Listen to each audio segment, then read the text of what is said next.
شروع اللہ کا نام لے کر جو بڑا مہربان نہایت رحم والا ہے۔ پیغمبر صلی اللہ علیہ وآلہ وسلم نے تیوری چڑھائی اور منہ پھیر لیا کہ ان کے پاس ایک نابینا آیا، اور تم کو کیا خبر، شاید وہ پاکیزگی حاصل کرتا یا وہ سمجھ جاتا تو تمہارا سمجھانا اسے فائدہ دیتا۔ اب وہ جو پرواہ نہیں کرتا سو اس کی طرف تو تم توجہ کرتے ہو، حالانکہ اگر وہ نہ سنورے تو تم پر کچھ الزام نہیں۔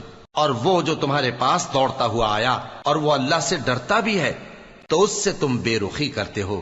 دیکھو یہ قرآن نصیحت ہے، پس جو چاہے اسے یاد رکھے، قابل ادب ورقوں میں لکھا ہوا، جو بلند مقام پر رکھے ہوئے اور پاک ہیں، ایسے لکھنے والوں کے ہاتھوں میں ہیں جو بلند مرتبہ اور نیکوکار ہیں۔ انسان مارا جائے، یہ کیسا ناشکرا ہے۔ اسے اللہ نے کس چیز سے بنایا؟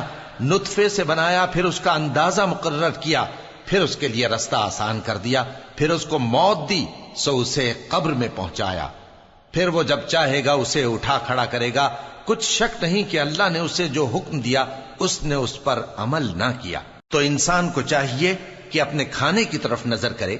بے شک ہم ہی نے پانی برسایا، پھر ہم ہی نے زمین کو اچھی طرح پھاڑا، پھر ہم ہی نے اس میں اناج اگایا اور انگور اور ترکاری اور زیتون اور کھجوریں اور گھنے گھنے باغ اور میوے اور چارہ، یہ سب کچھ تمہارے اور تمہارے مویشیوں کے لیے بنایا۔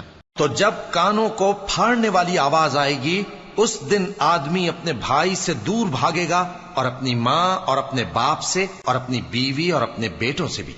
ہر شخص اس روز ایک فکر میں ہوگا جو اسے سب سے بے نیاز کر دے گی۔